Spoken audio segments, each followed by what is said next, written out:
الله نحمده ونستعينه ونستغفره ونعوذ بالله من شرور أنفسنا ومن سيئات أعمالنا من يهده الله فلا مضل له ومن يضلله فلا هادي له وأشهد أن لا إله إلا الله وحده لا شريك له وأشهد أن محمدا عبده ورسوله. أعوذ بالله من الشيطان الرجيم. ربنا آتنا من لدنك رحمة وهيئ لنا من أمرنا رشدا.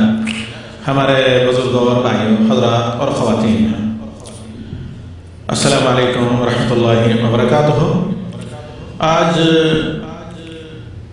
یعنی اسکیجول کے اعتبار سے جیسے کہ آپ جانتے ہیں شیخ مقصود فیضی حفظہ اللہ کا پروگرام تھا، آپ جانتے ہیں، ہاں آپ کو تو نہیں معلوم لیکن ہمیں یہ معلوم ہے کہ وہ مسافر ہیں، موجود نہیں، تو مہینے کے آخر میں شیخ توصیف کا تھا، تو اللہ ہمارے محترم شیخ کو جزائے خیر دیں کہ اس اچانک پیشگی دعوت کو قبول کیا اور سب کی جگہ تشریف لائیں۔ تو آج آپ سے شیخ توصیف الرحمن راشدی حافظہ اللہ وہ مخاطب ہوں گے۔ اللہ تعالی ہمیں اور آپ کو ہر شر سے محفوظ رکھے اور خیر کہنے کی اور خیر پر عمل کرنے کی توفیق دے۔ وما توفیق الا باللہ علیہ توکلت والیہ انیب وافوض امری الی اللہ۔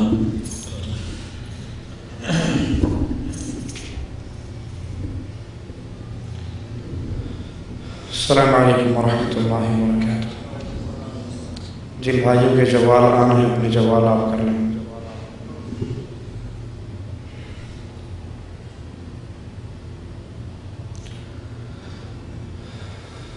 ان الحمد للہ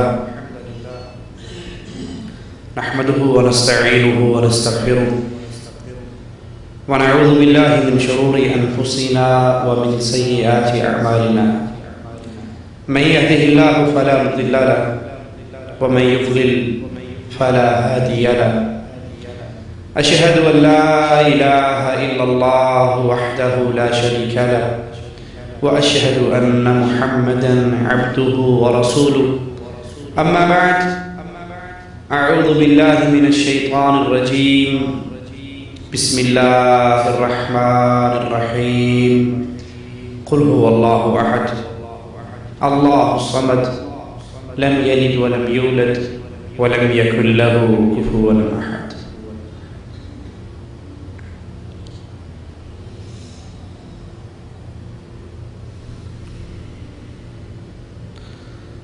امت مسلمہ آج انتہائی نازک ترین دور سے گزر رہی ہے۔ یہ امت قرآن، یہ امت محمد علیہ السلام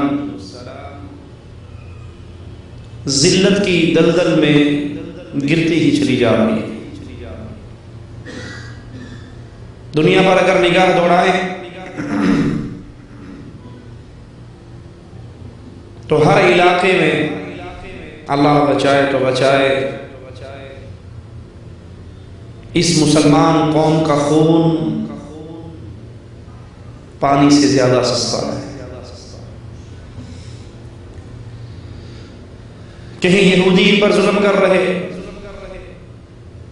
کہیں عیسائی ان پر ظلم کر رہے، کہیں یہ ہندوؤں کے ہاتھ سے مار کھا رہے، کہیں کوئی کافر مار رہا، کہیں کوئی کافر مار رہا۔ رسول اللہ صلی اللہ علیہ وسلم کی وہ حدیث آج کے اس دور پر پوری ہوتی ہوئی نظر آ رہی۔ آپ نے فرمایا تھا ایک وقت آئے گا کافر قوتیں تم پہ ایسے ٹوٹ پڑے گی جیسے بھوکا کھانے کے پیالے پہ ٹوٹ پڑتا۔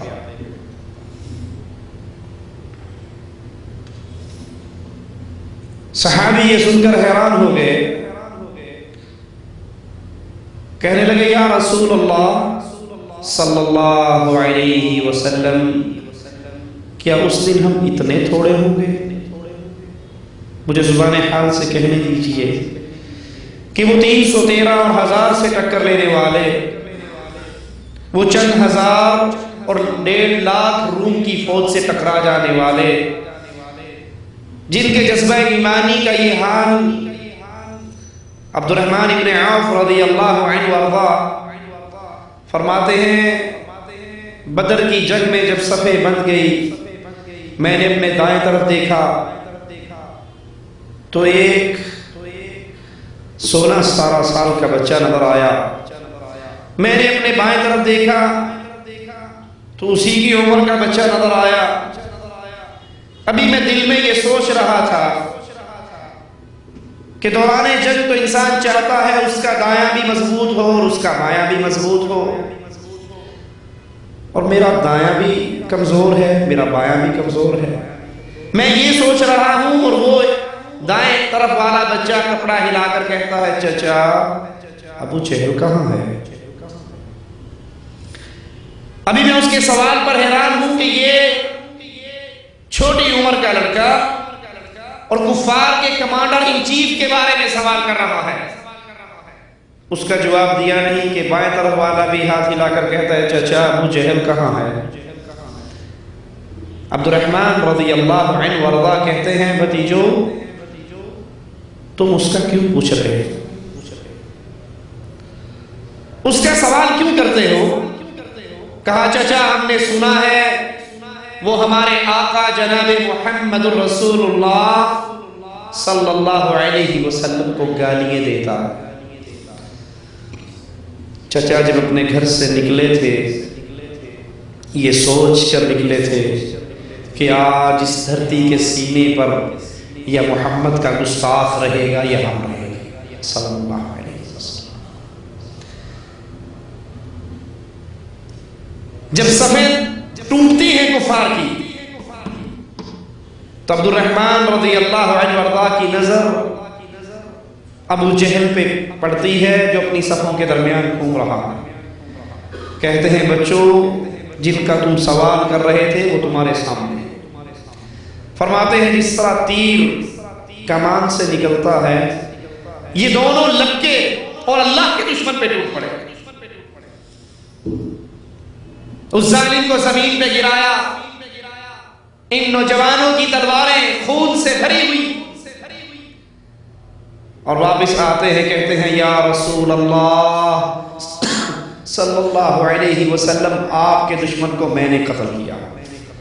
دوسرا کہتا ہے یا رسول اللہ صلی اللہ علیہ وسلم آپ کے دشمن کو میں نے قتل کیا. آقا علیہ السلام دونوں کی خون سے بھری ہوئی تلواروں کو دیکھ کر کہتے ہیں تم دونوں نے اللہ کے دشمن کو قتل کیا. جن کی قوم کے بچوں کی یہ کیفیت، جن کی قوم کے جوانوں کی یہ کیفیت، چند ہزار پہ مشتمل لشکر نکلتا ہے رومیوں کی 1.5 لاکھ فوج سے ٹکراتا ہے. ایک سالار شہید ہوتا ہے، دوسرا سنبھالتا ہے، دوسرا شہید ہوتا ہے، تیسرا سنبھالتا ہے، تیسرا شہید ہوتا ہے تو علم خالد بن ولید رضی اللہ عنہ وارضا سنبھالتے ہیں اور ان کی ہزاروں لاشوں کو گرا کر مسلمانوں کو بچا کر واپس لے آتے ہیں. وہ کہتے ہیں یا رسول اللہ صلی اللہ علیہ وسلم کیا ہماری تعداد اس دور کے اندر اتنی کم ہوگی کہ کافر قوتیں ہم پر ایسے ٹوٹے گی جیسے بھوکا کھانے پہ ٹوٹتا ہے؟ کیونکہ اہل ایمان کبھی تعداد کی بل پہ جنگ نہیں لڑا کرتے. یہ بدر میں نکلے کفار سے لڑنے کے لیے ان کی کیفیت کی عجیب تھی. کسی کے پاس تلوار ہے تو ڈھال نہیں ہے، بے سر و سامانی کا عالم، لیکن کافر ہے تو کرتا ہے شمشیر پہ بھروسہ اور مومن ہے تو بے جیب بھی لڑتا ہے سپاہ. کہنے والے نے آ کر کہا آقا میں نے اپنی تلوار کو بلند کیا، ابھی کافر کی گردن پہ نہیں چلائی کہ اس کی گردن پہلے ہی کٹ کے گر چکی. فرماتے ہیں میرے ساتھی یہ اللہ کے بھیجے ہوئے فرشتے تھے جنہوں نے اس دشمن کو قتل کر دیا. یا رسول اللہ صلی اللہ علیہ وسلم کیا ہماری تعداد اتنی تھوڑی ہوگی؟ فرمایا نہیں بل انتم یومئذ کثیر، اس دن تمہاری تعداد بہت ہوگی. کہا اللہ کے نبی صلی اللہ علیہ وسلم ہماری تعداد بہت ہوگی اور پھر کافر ہمیں ماریں گے؟ فرمایا ہاں، تمہارے دل کے اندر دو بیماریاں پیدا ہو جائیں گی، دنیا کی محبت اور موت سے نفرت۔ جس زمین کی طرف نگاہ اٹھائیے مسلمان کٹ رہا ہے، مسلمان پس رہا ہے، مسلمان کی عزتیں تار تار ہو رہی ہیں، نماز پڑھنے والے نماز پڑھ رہے ہیں، حج کرنے والے 40-40 لاکھ کا مجمع ہے، روزہ رکھنے والے افطاریوں کا اہتمام، روزوں کا اہتمام، قرآن کی تلاوت کا اہتمام، بلا مبالغہ لاکھوں مسلمانوں کے سینوں کے اندر رب کا قرآن محفوظ ہے، قرآن کی تلاوت بھی ہو رہی، رمضان کے روزے بھی رکھے جا رہے، زکوٰۃ اور صدقے بھی دیے جا رہے، اللہ کے گھر کا حج بھی کیا جا رہا، نمازیں بھی ادا ہو رہی، جمعے بھی ادا ہو رہے، لیکن مسلمان ذلت اور پستی کی طرف گرتا ہی جا رہا۔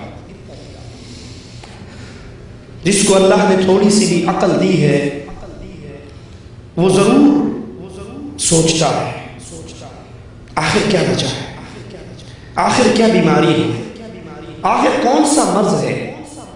ساری عبادتیں ہم کر رہے، شریعت پہ چل رہے، شریعت کا دم بھر رہے، اور پھر ہم دنیا میں عزت پانے کی بجائے ذلیل ہو رہے۔ پانی کے ایک گلاس کی قیمت مسلمان کے خون سے زیادہ، کفار کا ایک کتا بھی مر جائے دنیا تڑپ اٹھتی ہے، اور مسلمانوں کے لاشوں پہ لاشیں گر جائیں کسی کے ماتھے پر بل بھی نہیں پڑتا۔ یہ امت ذلت کا شکار ہو چکی ہے۔ کیوں؟ ذلت کے اسباب کیا ہیں؟ مسلمانوں کی ذلت کے اسباب کی طویل فہرست ہے، لیکن صرف موٹی موٹی 2-3 باتیں کر کے اپنی بات کو ختم کریں۔ مسلمانوں کی ذلت کی سب سے بڑی وجہ لوگوں یہ نہیں کہ اس امت کے پاس افراد کم، یہ نہیں ہے، یہ امت کروڑوں کے اندر، اربوں کے اندر۔ اس امت کی ذلت کی یہ وجہ نہیں کہ مسلمانوں کے پاس مال نہیں ہے۔ دنیا کے امیر ترین لوگوں کی اگر لسٹ کو اٹھاؤ گے آپ کو اکثریت مسلمانوں کی ملے۔ ذلت کی وجہ یہ نہیں کہ مسلمان مادی دنیا کے اندر بہت پیچھے ہیں۔ ان مسلمانوں کے پاس ایٹم بم ہے، اسلحہ ہے، میزائل ہے، جنگی ساز و سامان ہے۔ ذلت کی یہ وجہ نہیں کہ مسلمانوں کی فوجیں نہیں، ہر مسلمان ملک کی فوج ہے، لیکن یہ امت من حیث القوم ذلت کی دلدل کی طرف گر رہی ہے۔ اس کی پہلی وجہ یہ ہے کہ اس امت کی اعمال کے اندر اللہ کی توحید خالص باقی نہیں رہی۔ پہلی وجہ، میری باتیں کڑوی ہوں تو مجھے اللہ کے لیے معاف کر دینا، اور اگر نہیں بھی کرو گے تو میں قربانی کی کھالیں اکٹھی کرنے تو نہیں آیا، میں چندہ مانگنے تو نہیں آیا، میں تو چہرہ دکھانے آیا ہوں آئینے کے اندر کہ آخر کیا وجہ ہے یہ امت ذلت کی طرف کیوں بڑھ رہی ہے۔ اس امت کے پاس نمازیں ہیں، روزے ہیں، حج ہے، زکوٰۃ ہے، صدقہ ہے، خیرات ہے، جہاد ہے، جنگیں ہیں، قتال ہے، سب کچھ ہے، اور اگر نہیں ہے تو ایک اللہ کی خالص توحید نہیں۔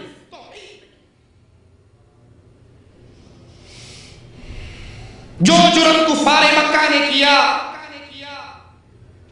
جو جرم یہود و نصارہ نے کیا، سیم وہی جرم بلکہ اس سے بڑھ کر جرم آج یہ کلمہ پڑھنے والی امت کر رہی ہے۔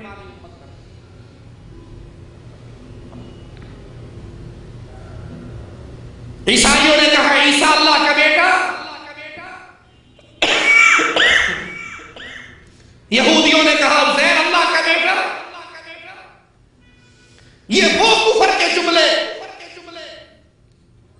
یہ شرک کی وہ بھیانک صورت۔ مالک فرماتا ہے تکاد السماوات یتفطرن منہ وتنشق الارض وتخر الجبال هدا ان دعوا للرحمن ولدا۔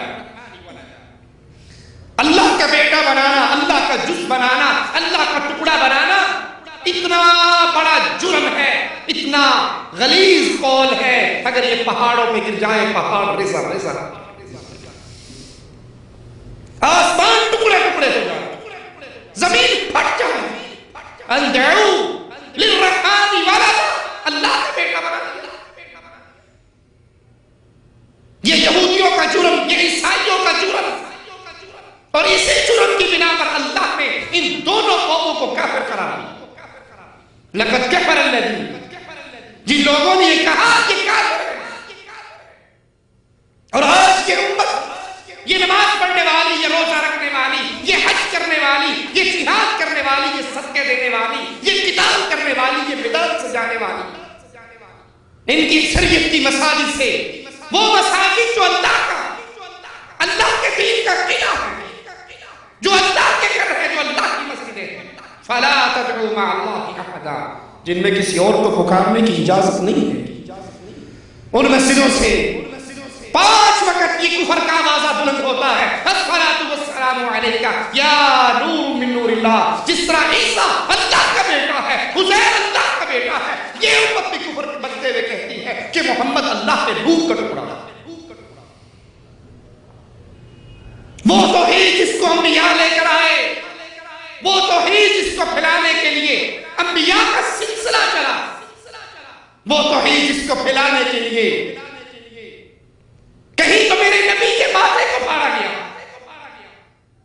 نبی مایوس ہو گئے اہل مکہ سے، طائف کا سفر کرتے ہیں کہ ہو سکتا ہے یہ لوگ کلمہ پڑھ لیں۔ اہل طائف کو جا کر سب سے پہلی دعوت یہ ہے، قولوا لا الہ الا اللہ، اللہ کی توحید کا آوازہ اللہ کا نبی بلند کر رہا ہے، اور جواب میں اتنے پتھر پڑتے ہیں، نبی کا خون جسم سے بہتا ہوا جوتیوں میں جم جاتا ہے، نبی زمین پہ گر جاتا ہے۔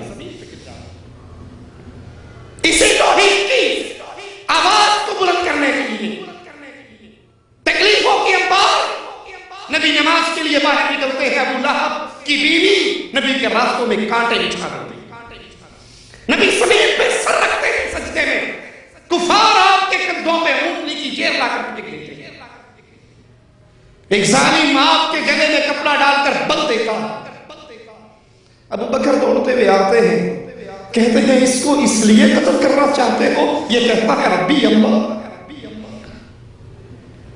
وہ لا الہ الا اللہ کی کھری اور سچی دعوت جس کے لیے قرآن کہتا ہے وَلَقَدْ بَعَثْنَا فِي كُلِّ أُمَّةٍ رَسُولًا، ہر امت میں رسول آیا، صرف ایک بنیادی پہلی دعوت ہر رسول کی یہی رہی، أَنِ اعْبُدُوا اللَّهَ وَاجْتَنِبُوا الطَّاغُوتَ۔ آج اس امت کے پاس کچھ ایٹم بم بھی ہے، اسلحہ بھی ہے، مال بھی ہے، افراد بھی ہے، قوتیں بھی ہیں، لشکر بھی ہیں، فوجیں بھی ہیں، قتال کے میدان بھی ہیں، جہاد کی فضائیں بھی ہیں، اور اگر نہیں ہے تو لا الہ الا اللہ کی سچی دعوت نہیں۔ تحدید نعمت کے طور پہ بیان کرتا ہوں، اللہ جزائے خیر دے محمد بن عبد الوہاب نجدی رحمت اللہ علیہ کو اور محمد بن سعود رحمت اللہ علیہ کو، جنہوں نے اس سعودی عرب کی پاک سرزمین کو شرک کے اڈوں سے پاک کر دیا۔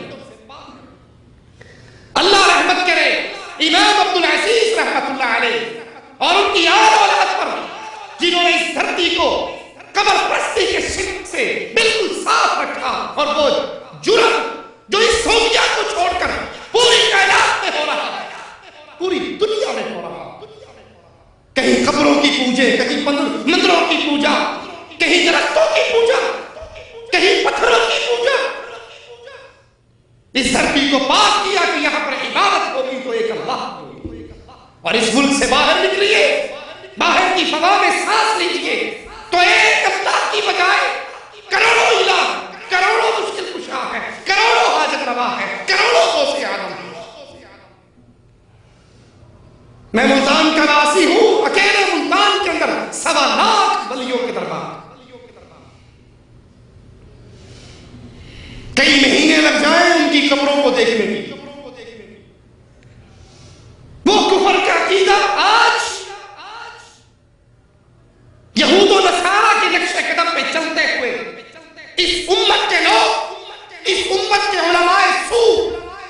ٹیلی ویژن چینل پہ بیان کرتے ہوئے کہتے ہیں کہ اللہ اور محمد دونوں ایک ہے، ایک کے جڑا ہی ایک کو ڈو جانے وہ کافر تے مشرک ہے۔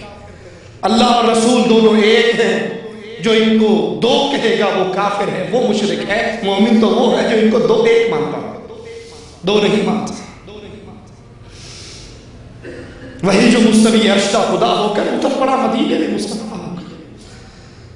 اللہ کی ذات کی توحید جس کو کفار مکہ نے بھی مانا تھا، آج یہ امت ماننے کے لیے تیار ہے، اور یہ ذلت کی پہلی وجہ ہے۔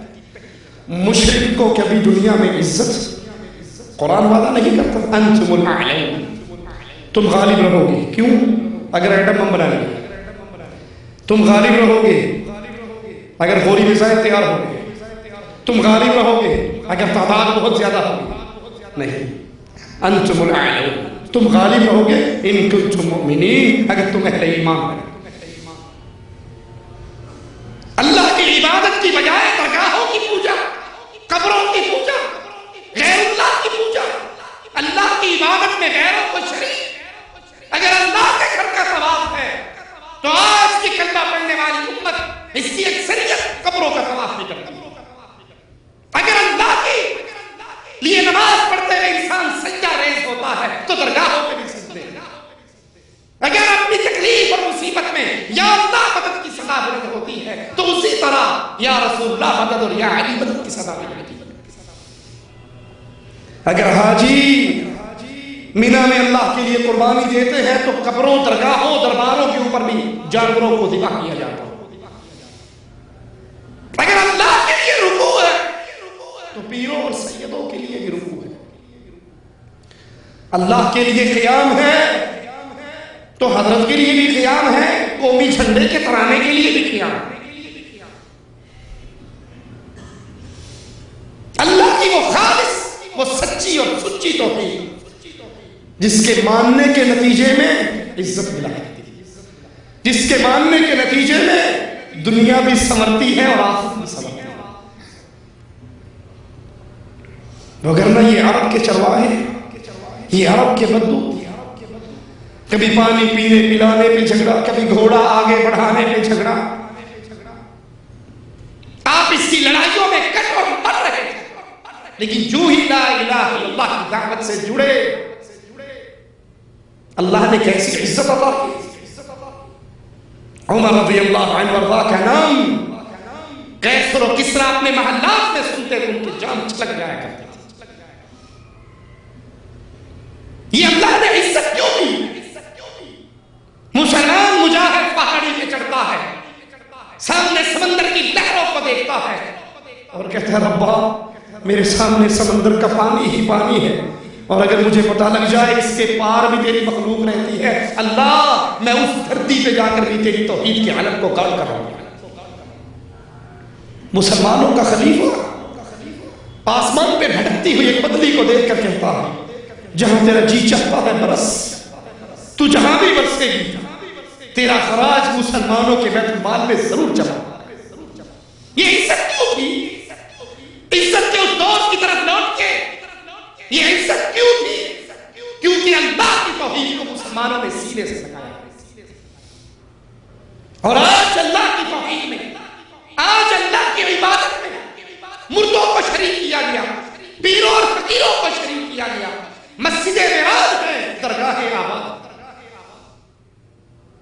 یہ وہ پہلا جرم ہے لوگوں، اللہ کی توحید کو چھوڑ کر اللہ کے ساتھ شرک کرنے کا جرم، جس جرم کی وجہ سے امتیں برباد ہو جاتی ہیں، جس جرم کی وجہ سے عزت دار ذلیل ہو جایا کرتے ہیں، کیونکہ عزت دینے والا اللہ، اور عزت مالک دنیا میں کس کو دیتا ہے؟ وَلِلَّهِ الْعِزَّةُ، یہ ساری عزت تو اللہ کے لیے، ولی رسول اس کے رسول کے لیے، اور مسلمانوں کے لیے، مومنوں کے لیے۔ مشرک کے لیے اس دھرتی پہ کوئی عزت نہیں، نہ اس جہان میں عزت ہے، نہ اگلے جہان میں۔ ذلت کا دوسرا بڑا سبب اس امت کا محمد الرسول اللہ صلی اللہ علیہ وسلم سے اپنے تعلق کو توڑ لیا، نہ ہمارے ہاتھ میں اللہ کی توحید رکھی اور نہ محمد الرسول اللہ صلی اللہ علیہ وسلم کی تباہی۔ اور یہاں پر بھی بدنصیبوں کے دو گروہ بن گئے. ایک گروہ وہ ہے جس نے اپنی دنیا سے نبی کو نکالا. دین کے اندر نبی کا نام رہنے دیا لیکن دنیا سے نبی کا نام نکال دیا. ہمیں نہیں چاہیے. کیسے سمجھے؟ نماز پڑھتے ہوئے بالکل سنت کے مطابق نماز پڑھیں، روزہ رکھتے ہوئے سنت کے مطابق روزہ، حج کرتے ہوئے سنت کے مطابق حج، صدقہ خیرات زکات صدقات سنت کے مطابق عمل. وہ سمجھتے ہیں دین مسجد کی ٹوپی ہے. مسجد کی ٹوپی سمجھتے ہو؟ وہ انڈیا پاکستان کے مسجدوں کے دروازوں کے ساتھ ایک بڑے کارٹن کے اندر ٹوپیاں پڑی ہوتی ہیں، پلاسٹک اور کھجور کے چھلکو جو اونٹ کے منہ پہ چڑھتے ہیں. وہ نمازی آتا ہے، اٹھا کے سر پہ رکھتا ہے، نماز پڑھتا ہے، واپس جاتا ہے. جب دروازے کے پاس پہنچتا ہے اس کو احساس ہوتا ہے کہ ٹوپی تو سر پہ ہے، وہیں سے اتارتا ہے اور پھینک کے مارتا ہے. یہ مسجد کے اندر ٹوپی کا رول ہے، مسجد سے باہر گئے تو ٹوپی سے آزاد. ایک گروہ بدنصیبوں کا ایسا جس نے نبی کی تعلیم کو صرف مسجد کی ٹوپی سمجھ رکھا. مسجد میں آئیں گے تو پتہ لگے گا یہ نبی کو ماننے والے ہیں. مسجد میں آئیں گے، نماز کو طریقے کو دیکھو گے تو سمجھو گے یہ مسلمان نبی کو ماننے والا، نبی کے طریقے پہ چلنے والا. اور مسجد سے باہر جائے گا، سیاست کا وقت آئے گا تو یہ بھی کفار کی جمہوریت کے پیچھے بھاگتا نظر آئے گا. یہ بھی الیکشن کے جھنڈے لے کے بھاگتا ہوا نظر آئے گا. یہ بھی کفار کے طریقے پہ چلے گا. تجارت کا وقت آئے گا تو کہے گا جی نماز تو پڑھتے ہیں نا، اب مولوی صاحب جھوٹ کے بغیر کام نہیں ہے. اگر دکانداری کرنی تو جھوٹ بولنا پڑے گا، مگر نہ پھر چھوڑ دو. یہ تجارت کرتے ہوئے جھوٹ بولتا ہے، یہ تجارت کرتے ہوئے بینک سے قرضے لیتا ہے، سود کا معاملہ کرتا ہے. اور دلیل کیا دیتا ہے؟ شیطان نے ہر کسی کو دل کو بہلانے کے لیے کچھ نہ کچھ یاد کروا رکھا. دلیل یہ ہے جی دین کا دنیا سے کوئی تعلق نہیں.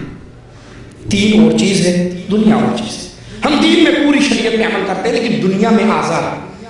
ہم اب شادی کرنے لگے ہیں اور آپ کہتے ہیں ڈھول نہ بجے، ہم نے شادی کرنی ہے. ایک بیٹا ہے، ساری عید ایتے نانی ہے، اور دے پچھو ہے کوئی نہیں. اب یہاں پہ ڈھول بھی بجیں گے، گانے بھی ہوں گے، ساز بھی ہوگا، دھمال بھی ہوگی.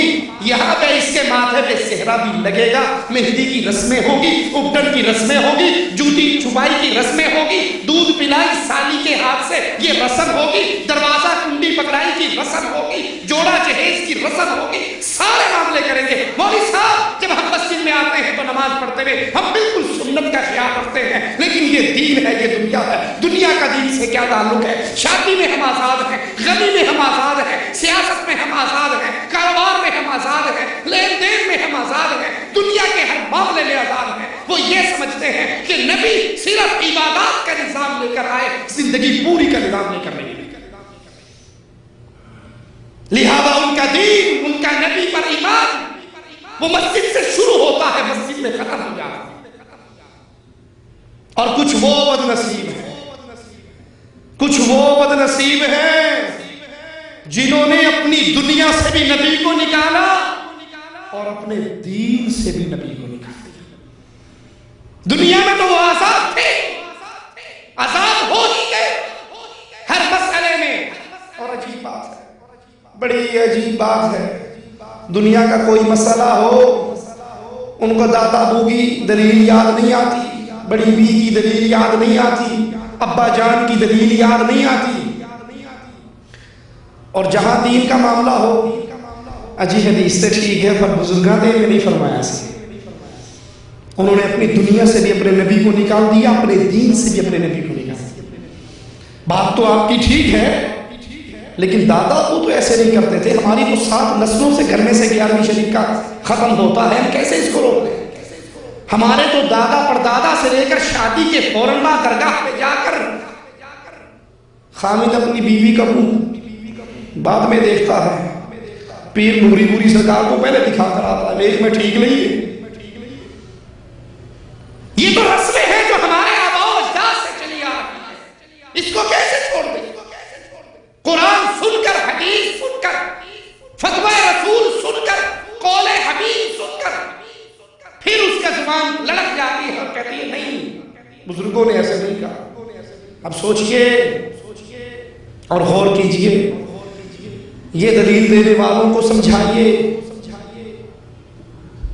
ایک انسان کا باپ ریڑھی چلانے والا ہو، ریڑھی سمجھتے ہو نا، گدھا گاڑی انڈیا پاکستان میں چلتی ہے، اور اس کا بیٹا ڈاکٹر بن جائے، دنیا کی کوئی شخصیت اس کو یہ تانا دے گی پیودا مذہب چھاڑتا؟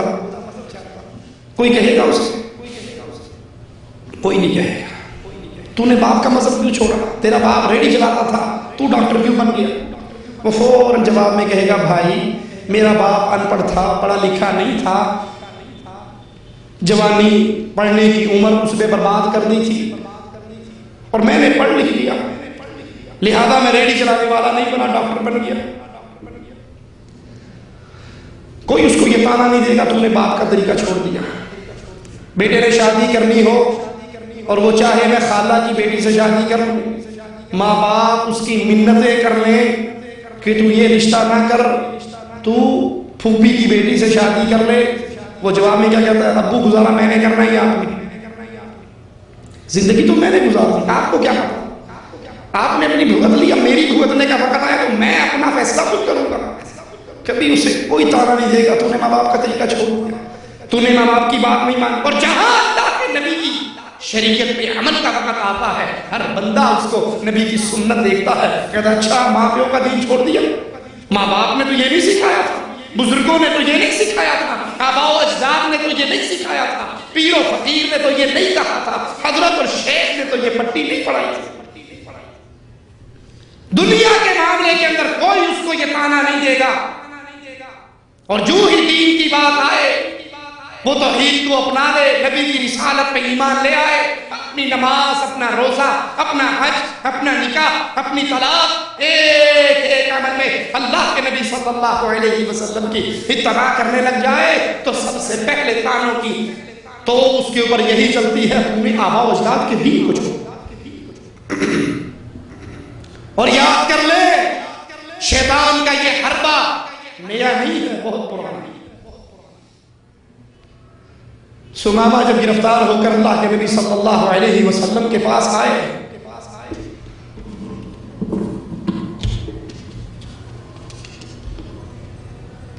رہا کر دیا گیا، مسلمان ہو گئے، واپس مکے کی طرف چلے، اہل مکہ کو اطلاع ہو گئی، سمامہ بھی مسلمان ہو گیا۔ ابو جہل کی پارٹی مکے سے باہر نکل کے استقبال کرتی اور آواز کیا لگاتی ہے؟ اور کرنا سبوتا یا سمامہ، سمامہ تو صابی ہو گیا ہے، اور صابی عربی زبان میں اس کو کہتے ہیں جو آباء و اجداد کے دین کو چھوڑ چکا۔ تو نے آباء و اجداد کا دین چھوڑ دیا تو صابی ہو گیا۔ ہمارے ہاں کیا کہتے ہیں؟ تو وہابی ہو گئے، بات برابر برابر ہی۔ وہابی کا مطلب یہی ہے کہ یہ وڈگیاں دی نہیں مانتا ہے، صرف رسول اللہ کی مانتا ہے صلی اللہ علیہ وسلم، اور صحابی کا مطلب یہ ہے کہ یہ آباء و اجداد کی بات کو چھوڑ کر ثمامہ رضی اللہ عنہ وارضہ کہتے ہیں واللہ ما صبت، اللہ کی قسم میں کوئی صحابی نہیں ہوا بلکہ میں تو محمد رسول اللہ صلی اللہ علیہ وسلم کا متبع بنا۔ اب سنیے انقلاب کسے کہتے ہیں؟ اتباع رسول کیا ہے؟ ثمامہ اپنے گھر سے عمرہ کرنے کے لیے نکلے تھے، رسول اللہ صلی اللہ علیہ وسلم کا کلمہ پڑھتے ہی کیا رنگ چڑھا ثمامہ پر، کہنے لگے یا رسول اللہ صلی اللہ علیہ وسلم میں تو اپنے گھر سے نکلا تھا عمرے کی ادائیگی کے لیے، آپ کے ساتھیوں نے مجھے اریسٹ کر لیا، گرفتار کر لیا، اب میں مسلمان ہو چکا ہوں، میرا اسلام مجھے پہلا سبق یہ دے رہا ہے اگر نبی اجازت دیں گے تو عمرہ کروں گا، نہیں دیں گے تو نہیں کروں گا، میرے لیے کیا حکم ہے یا رسول اللہ؟ آپ اجازت دو گے عمرہ کروں گا، اور آپ اجازت نہیں دو گے تو عمرہ نہیں کروں گا، یہ ایمان ہے، یہ اسلام ہے۔ جب انسان لا الہ الا اللہ محمد رسول اللہ اس کا اقرار کرتا ہے پھر اس کی اپنے وجود پہ حکومت ختم ہو جاتی ہے، وہ ایک ایک عمل میں رسول اللہ صلی اللہ علیہ وسلم کا خبر بن جاتا ہے۔ اہل مکہ کے پاس آئے، کہنے لگے اللہ کی قسم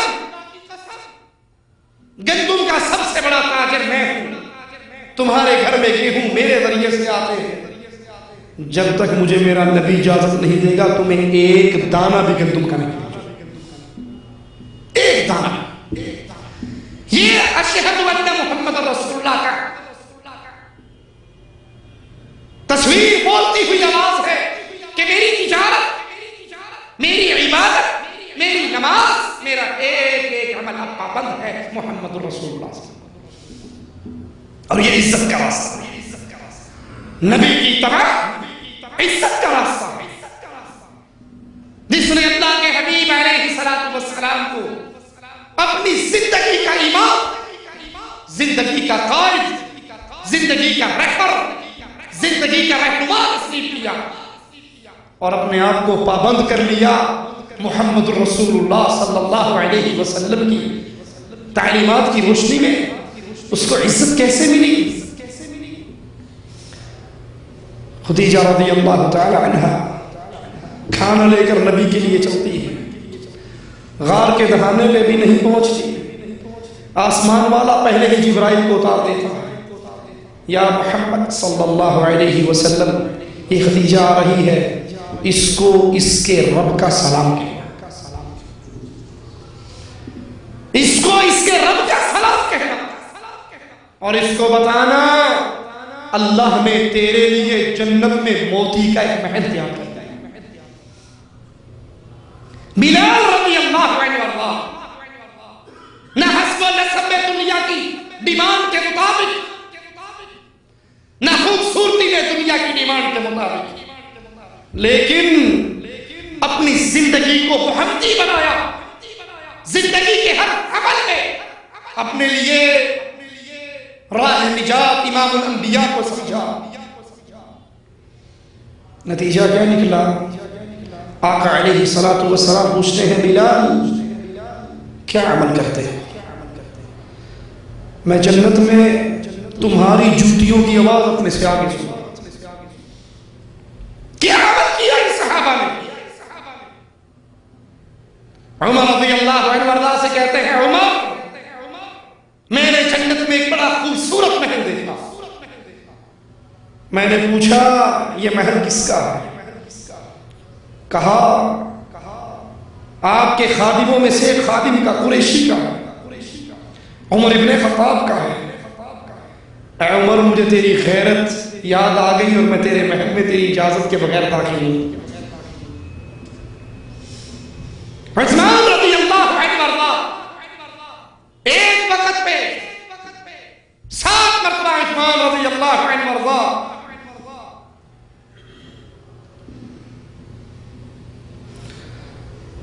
اللہ کے نبی علیہ الصلوۃ والسلام کے سامنے آپ کی ڈیمانڈ پوری کرتے ہیں، نبی جو مانگتے ہیں عثمان دیتے ہیں، اور اللہ کے نبی صلی اللہ علیہ وسلم بارہا یہ کہتے ہیں عثمان فی الجنہ، عثمان فی الجنہ، عثمان فی الجنہ۔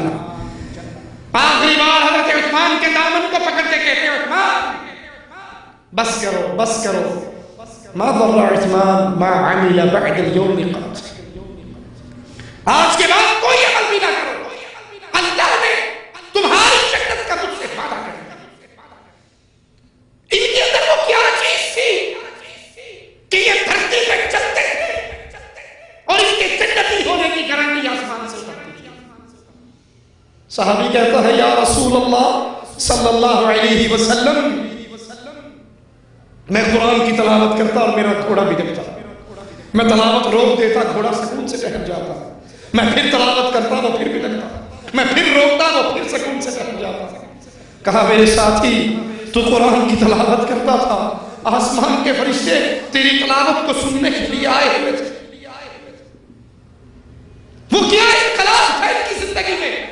وہ ایک نقطے کا انقلاب کہ دنیا میں ہر آدمی کی بات جھوٹی ہو سکتی ہے، ہر آدمی کی بات کو چھوڑا جا سکتا ہے سوائے محمد الرسول اللہ۔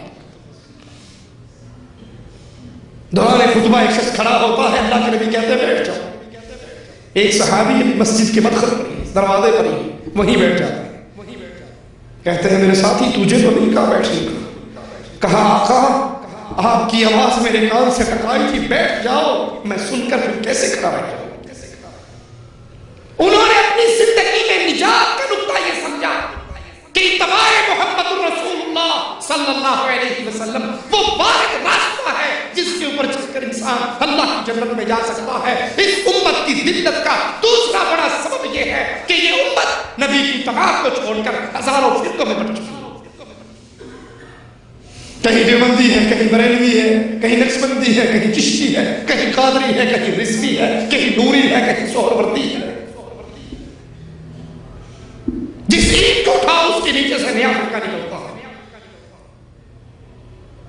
کلمہ پڑھتے ہوئے وہ اشہد ان محمد رسول اللہ کا اعلان کرتا ہے، لیکن زندگی بناتے ہوئے، عمل کرتے ہوئے ہمارے بزرگوں نے یہ فرمایا اور ہمارے بزرگوں نے یہ فرمایا، ہمارے شیخ نے یہ فرمایا اور ہمارے حضرت نے یہ فرمایا۔ بات آپ کی بھی ٹھیک ہے، حدیث ہم نے بھی سنی ہے، لیکن جو کچھ ہمارے بزرگوں نے فرمایا آخر وہ بھی تو کہیں نہ کہیں ہوگا۔ یہ پانچواں مذہب ہے، مذہب ہوگا۔ جب ان کے پاس کوئی دلیل نہ رہے اپنی بدعقلیوں کی، بد اعتقادیوں کی، تو پھر ایک دلیل شیطان نے یہ سکھاتا ہے ہمیں نہیں پتا لیکن کہیں نہ کہیں ضرور ہوگا۔ آخر حضرت نے جو فرمایا ہے تو کہیں نہ کہیں تو ہوگا۔ بھائی یہ ہوگا کہاں؟ کس حدیث میں ہے، کس قرآن میں؟ یہ بربادی کی دوسری وجہ۔ ایک سائل سوال کرتا ہے ایک صحابی سے اس مسئلے میں کیا فرماتے ہو؟ جواب میں کہتے ہیں اس مسئلے کے اندر امام الانبیاء محمد رسول اللہ صلی اللہ علیہ وسلم نے کیوں فرمایا؟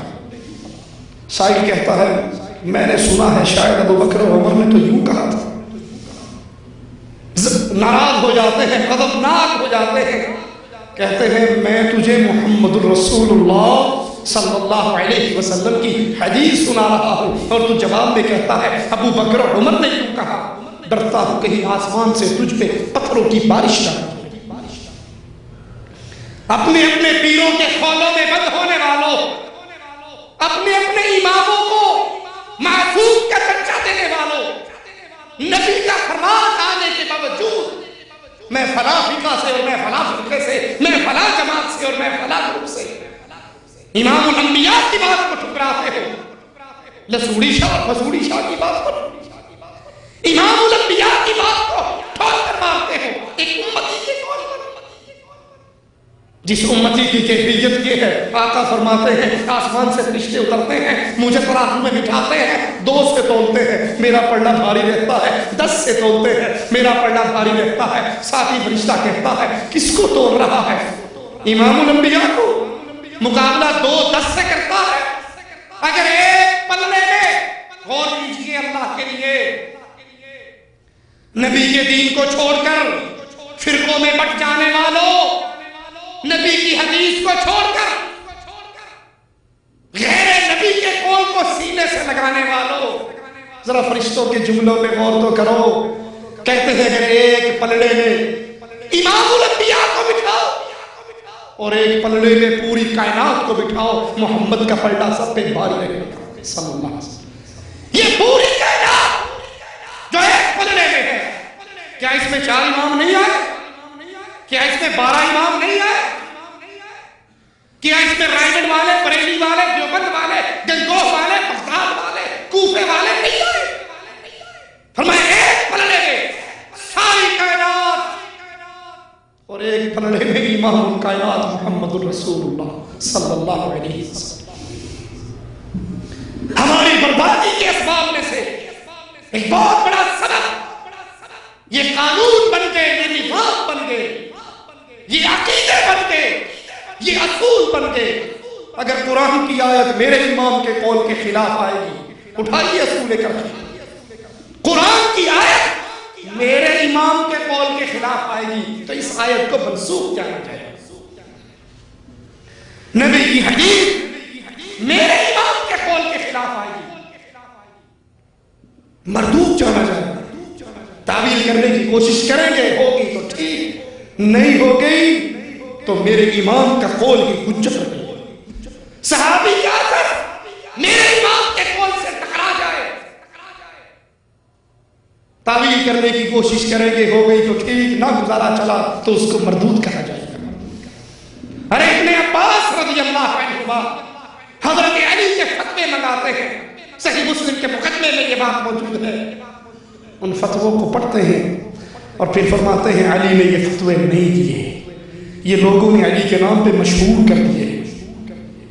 جیسے آج بھی مولا علی کہ ملنگ ہونے کے دعوے دار جھوٹ کی ساری نسبت حضرت علی کی طرف کر دیتے ہیں، اور حضرت علی ان ملنگوں کے سارے جھوٹ سے پاک ہے۔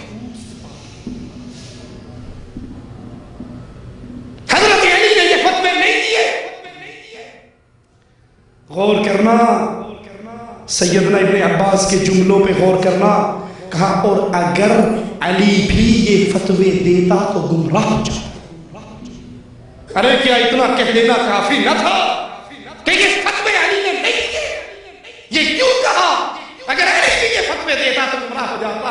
امت کی آخری افراد تک یہ بات پہنچانے کے لیے لوگوں اگر دھرتی میں معصوم ہے تو محمد رسول اللہ صلی اللہ علیہ وسلم۔ فاطمہ کے بابا کے علاوہ اس دھرتی پہ اور کوئی نہیں ہے جس کی زبان عرش والے کی مرضی سے، ہر بندہ اپنی ہی مرضی سے بولتا۔ اس امت نے اتباع محمد رسول اللہ صلی اللہ علیہ وسلم کو ترک کیا اور فرقوں، تنظیموں، جماعتوں، گروپوں کے اندر ایسی بڑی کہ حدیث رسول کی ویلیو بھی ہمارے دلوں سے ختم ہو گئی۔ حدیث سن کر پھر کہتے ہیں حدیث سے ٹھیک ہے پر میں اپنے مولوی کو پوچھ رہا ہوں، حدیث تو ٹھیک ہے پر میں بھی تو اپنے مولوی سے پوچھ لوں۔ یعنی اس حدیث کو اگر میرا مولوی کہے کہ حدیث ہے تو مان لوں گا، اور اگر میرے مولوی نے کہا کہ حدیث نہیں ہے تو نہیں مانوں گا۔ نبی کے قول کو امتی کے قول کی وجہ سے قبول اور رد کیا جائے۔ تیسری بنیادی وجہ اس امت کی زدت کی طرف گرنے کی، اس امت نے نبیوں والے کام کو چھوڑ دیا، اور وہ کام نیکی کا حکم دینا اور برائی سے روکنا، نیکی کا حکم دینا اور برائی سے روکنا۔ اس کی جگہ پر نئے نئے جملے آ گئے۔ اللہ کے نبی صلی اللہ علیہ وسلم نے کیا فرمایا؟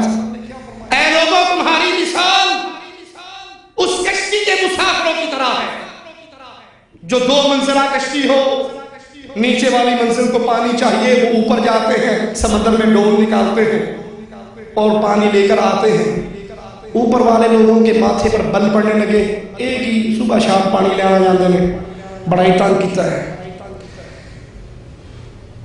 ان میں سے نیچے سے یہ کہتا ہے کہ میرے پاس ایک حل ہے۔ جی کیا حل ہے؟ کہتا نہ اتلے تنگ ہو نہ اسی تنگ ہو، یہ کہ تھوڑی مورا کر لیں گے، اس کشتی کو توڑو، یہاں سے سوراخ کرتے ہیں، یہاں سے پانی نکالتے ہیں۔ اب اوپر والے سن رہے ہیں، نیچے ٹھوکا ٹھاکی ہو رہی ہے، سوراخ کی کوشش ہو رہی ہے۔ اگر اوپر والے ہوئے ہمارے جیسے تو کیا کریں گے؟ کیا خیال ہے کیا کریں گے؟ وہ کہتے ہیں جی ہم اپنی قبر جانا سے اپنی قبر جانا، کسی کے مذہب کو نہ چھیڑو، اپنے مذہب کو نہ چھوڑو، تو ٹھیکہ لے سارے یہ حرام ہے، حلال ہے، یہ گناہ ہے، شرک ہے، بدعت ہے، یہ کرو یہ نہ کرو، یہ کرو یہ نہ کرو، یہ ایسا نہیں کرنا شریعت میں، تو ٹھیکیدار ہے۔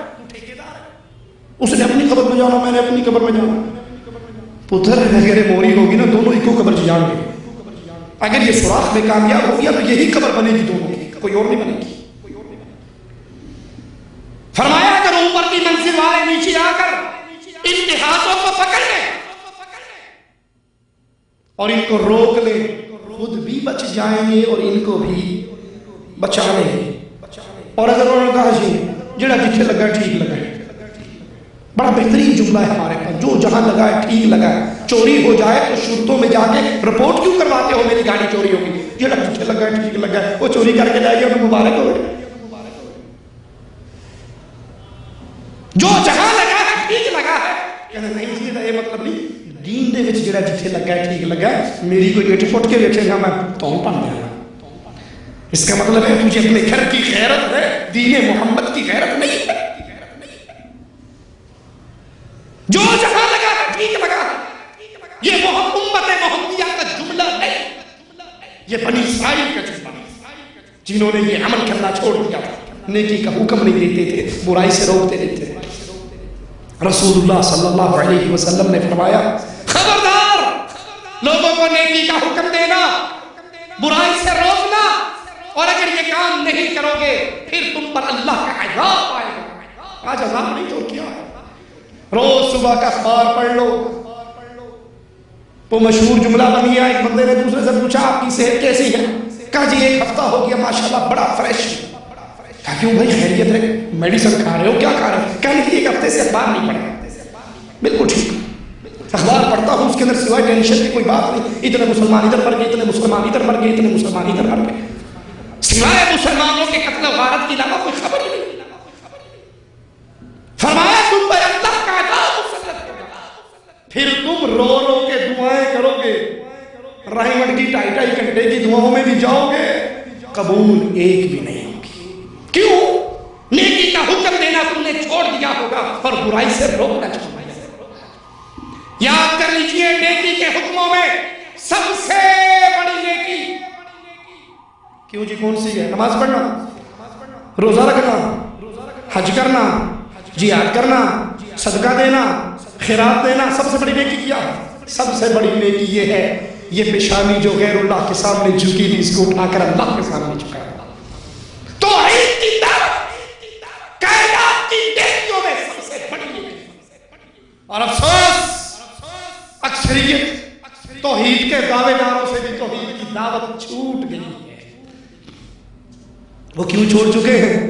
مانی مولوی صاحب بڑی گل تو ٹھیک ہے, شرک کی مذمت ہونی تو چاہیے, توحید کی دعوت ہونی تو چاہیے, لیکن خیال کرو الیکشن کا سیزن ہے اور میں ایم این اے کی سیٹ کے لیے کھڑا ہوں اور میرے سامنے جو مجمع ہے نا اس میں اکثریت بریلوی اور شیعوں کی, اور اگر اس کو میں نے کہہ دیا کہ اللہ ہی غوث اعظم ہے, اللہ ہی مشکل کشا ہے, اللہ ہی حاجت روا ہے, اللہ ہی داتا ہے, اللہ ہی غریب نواز ہے, اللہ بندہ نواز ہے, اللہ بندہ پرور ہے, اللہ اولاد دیتا ہے, ڈولے شاہ اولاد نہیں دیتا, اللہ وہ عظیم ذات ہے جو گنج بخش ہے, چاہے نبی کو نوازے, چاہے بلال کو نوازے, چاہے مسلمان کو نوازے, چاہے کافر کو نوازے. اگر یہ آواز کہہ دی مولوی صاحب میری سدوگڑی جو ووٹ کون پائے گا,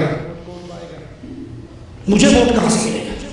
میں نے سینٹ کی کرسی لے لی ہے اور یہ سینٹ کی کرسی لینے کے لیے بالآخر حجویری کی قبر پہ داتا کمپلیکس بنانے والے مشرک کے ہاتھوں میں ہاتھ ڈالنا پڑے گا.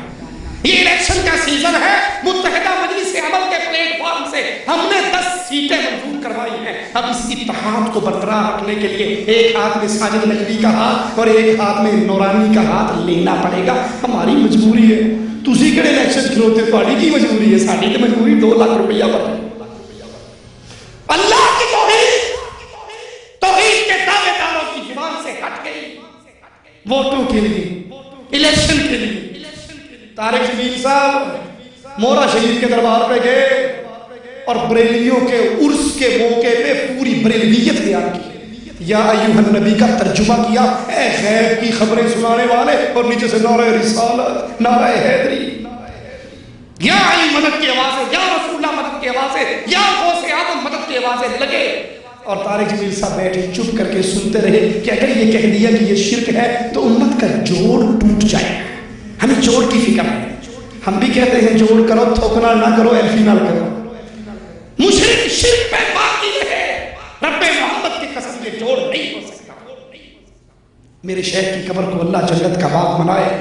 عبداللہ بہاولپوری رحمۃ اللہ علیہ, گورنر نے, کمشنر نے بہاولپور میں پروگرام کروایا, سارے مولوی اکٹھے کروائے, کالے پیلے ساوے, اتحاد میں تقریریں ہوئی. آخری تقریر حافظ صاحب کی تھی, گلے ملوا دیا بریلویوں کو شیعوں سے, شیعوں کو دیوبندیوں سے, دیوبندیوں کے سب صلح کر لو, صفائی کر لو.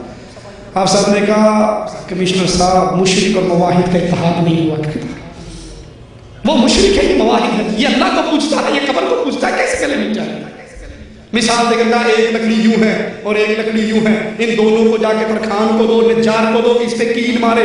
وہ کبھی کیل نہیں مارے گا, پہلے رندہ مارے گا, پہلے اس کو سیدھا کرے گا, ادھر بٹ کڈے گا, جب یہ سیدھی ہو جائے گی پھر رکھ کے کیل مارے گا. اب یہ جوڑ کبھی نہیں ٹوٹے گا. اگر آپ اتحاد کروانا چاہتے ہیں, امت کی جوڑ کی فکر ہے, امت کو ویسے جوڑو جیسے محمد رسول اللہ نے جوڑا صلی اللہ علیہ وسلم. اور کیسے جوڑا نبی نے؟ بدر کے میدان کے لیے جا رہے, ایک بڑا لڑاکا کمانڈر آ کر کہتا ہے میں بھی آپ کا ساتھ دینا چاہتا ہوں.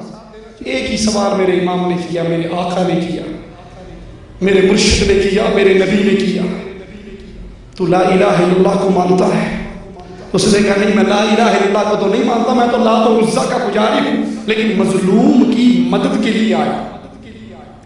فرمایا بھاگ جا، محمد مشرک سے مدد نہیں لیا کرتے، ووٹوں کے لیے، الیکشن کے لیے، جوڑ کے لیے یا قربانی کی کھالوں کے لیے۔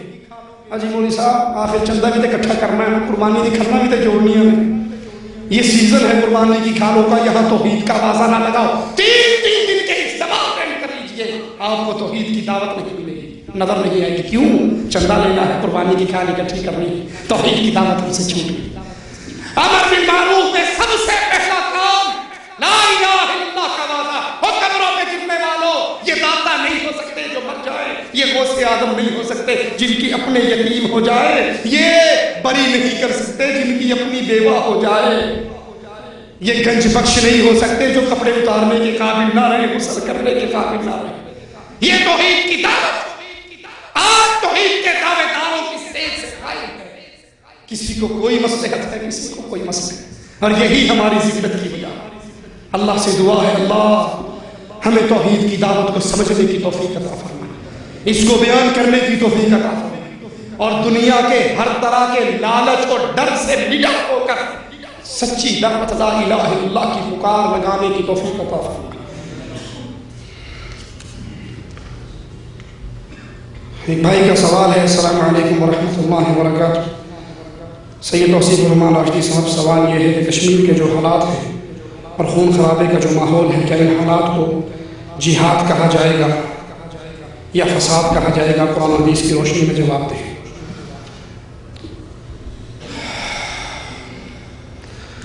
اگر کسی بھائی نے یہ بات سمجھنے کے لیے لکھی ہے تو اللہ ہم سب کو حق کہنے، سننے، سمجھنے اور عمل کرنے کی توفیق عطا فرمائے، اور اگر سمجھنے کے علاوہ کوئی اور اس کے پیچھے اس کا آپشن ہے تو اللہ میں ہر طرح کے فتنوں سے محفوظ رکھے۔ جہاد کے لیے صحیح مسلم کے اندر موجود رسول اللہ صلی اللہ علیہ وسلم کی ایک حدیث بیان کر کے اپنی بات ختم کرتا ہوں، تھوڑی سی اس کی وضاحت کر کے۔ آقا علیہ الصلوۃ والسلام سے جہاد کے موضوع پر سوالات ہوئے۔ ایک شخص مال کے لیے لڑتا ہے، ایک قوم قبیلے کے لیے لڑتا ہے، اور ایک مال غنیمت، وطن کی آزادی، زمین کا ٹکڑا، اللہ کے لیے جہاد کون کر رہا ہے؟ کون سا مجاہد فی سبیل اللہ ہے؟ تو رسول اللہ صلی اللہ علیہ وسلم نے فرمایا من قاتل لتکون کلمۃ اللہ ہی العلیٰ فہو فی سبیل اللہ۔ جو شخص اس لیے جنگ کرے کہ لا الہ الا اللہ غالب آئے، اللہ کی توحید غالب آئے، درگاہ مٹ جائیں، دربار مٹ جائے، حضرت بت ٹوٹ جائے، چرار شریف ٹوٹ جائے، اجمیر والے کا اڈا ٹوٹ جائے، حجویری کا اڈا ٹوٹ جائے، یہ دھرتی پاک ہو جائے، جیسے جس دھرتی پہ آپ بیٹھے ہو اس کو پاک کیا محمد بن عبد الوہاب، محمد بن سعود، امام عبدالعزیز آل سعود رحمہ اللہ نے، اس طرح دھرتی پاک ہو، محمد رسول اللہ کی سیرت پہ عمل ہو، جیسے آپ نے مکے کو فتح کرتے علی کو بھیجا، جاؤ اس مکے کی سرزمین کو بتوں سے پاک کر دو، پکی اونچی قبروں سے پاک کر دو، زمین سے ملا دو۔ اگر مقصد جہاد کا یہ ہو کہ اللہ کی توحید غالب آئے تو یہ جہاد فی سبیل اللہ ہے، اور اگر یہ مقصد نہیں، اللہ سے ڈر کر کہتا ہوں، اور اگر یہ مقصد نہیں، مقصد ہو کشمیر بنے گا پاکستان یا کشمیر بنے گا خود مختیار، خود مختیاری جان سے پیاری، خود مختیاری یا کفن، خود مختیاری یا موت، تو پھر وطنوں کے لیے لڑی جانے والی جنگ سیاسی جنگیں ہیں، اس کا جہاد سے کوئی تعلق نہیں۔ میں آپ کو مثال سمجھانے کے لیے عرض کرتا ہوں، فرض کریں، تسلیم کریں، اللہ ہر جگہ پہ اہل ایمان کی مصیبتوں کو دور کرے، اگر آج فتح بھی ہو جائے اور کشمیر پاکستان بن بھی جائے تو لا الہ الا اللہ غالب آ جائے گا، توحید غالب آ جائے گی، چرار شریف ٹوٹ جائے گا، حضرت بل کی درگاہ توڑ دی جائے گی، اللہ کی توحید غالب ہو جائے گی؟ نہیں ہوگی۔ وہی جو نظام پہلے سے باقی علاقوں میں موجود ہے وہی وہاں پر نافذ ہوگا، تو اسلام کی کون سی خدمت ہے؟ وطنوں کے لیے لڑی جانے والی جنگیں جہاد نہیں ہوا کرتی، یہ وطنوں کی لڑائی ہے، یہ سیاست کی لڑائی ہے، یہ ایجنسیوں کی لڑائی ہے۔ اور ہاں، اگر لڑائی کا مقصد یہ ہو ہم نے یہاں سے شرک کو مٹانا ہے، ہم نے یہاں پہ توحید کو غالب کرنا ہے، تو یہ جہاد فی سبیل اللہ ہے۔ اور اگر یہ مقصد ہو تو لڑنے والے مشرک ساتھ چل سکتے ہیں؟ لڑنے والا شیعہ ساتھ چلے گا؟ لڑنے والا قبر پرست ساتھ چلے گا، وطن پرست ساتھ چلے گا، اور ساری علاقوں کو آپ جا کر چیک کر لیں، اس میں شیعہ بھی لڑ رہا ہے، بریلوی بھی لڑ رہا ہے، وطن پرست بھی لڑ رہا ہے، کیمونسٹ بھی لڑ رہا ہے، لبریشن فرنٹ والا بھی لڑ رہا ہے، البرق والا بھی لڑ رہا ہے، یہ سارے لڑ رہے ہیں جن اور سارے اپنی لڑائی کے نقطے پر متفق ہیں، آپ اس میں دونوں کے ہاتھ ملے ہوئے ہیں، تو یہ واضح دلیل ہے کہ ان کا مقصد اللہ کی توحید کو غالب کرنا نہیں ہے۔ اگر اللہ کی توحید کو غالب کرنا ہوتا تو کبھی مشرک کے ہاتھوں میں ہاتھ نہ دیتا۔ اللہ سے دعا ہے اللہ ہمیں صحیح فہم عطا فرمائے، اس کے اوپر زندگی گزارنے کی توفیق عطا فرمائے۔ اقول قولی ھذا واستغفر اللہ لی ولکم ولسائر المسلمین فاستغفروہ انہ هو الغفور الرحیم۔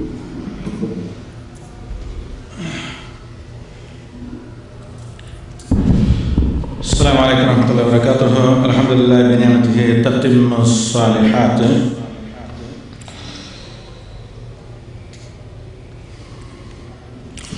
اللہ تعالیٰ سے التجا ہے کہ اللہ تعالیٰ ہمیں اللہم ارنا الحق حقا وارزقنا اتباعہ وارنا الباطل باطلا وارزقنا اجتنابہ وارنا اجتنابہ ربنا آتنا من لدنک رحمة وہیئ لنا من امرنا رشدا۔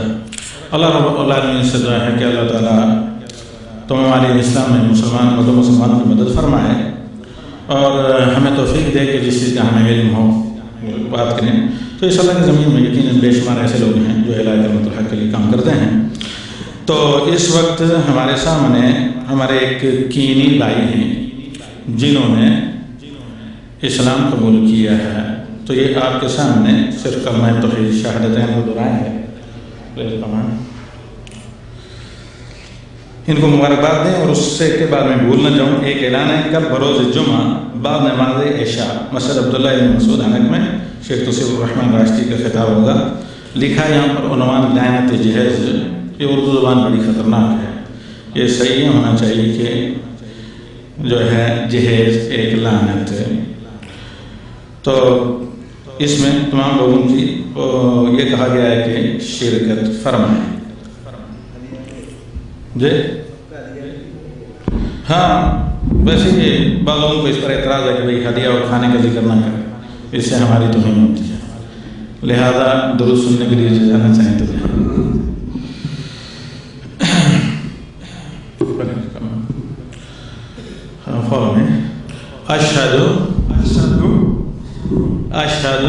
اشہدو اللہ الہ الا اللہ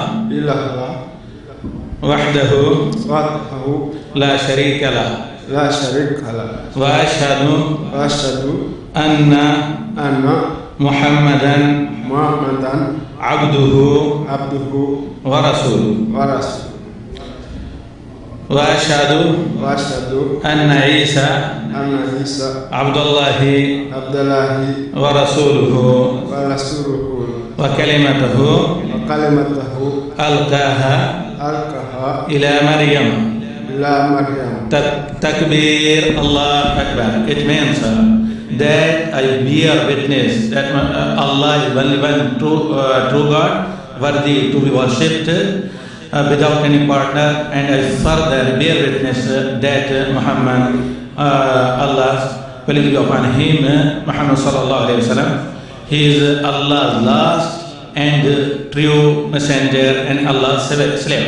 And I further bear witness that Christ Jesus, he was a messenger of Allah and true messenger of Allah and the slave of Allah in his time, and he was the son of Mary, not son of Allah.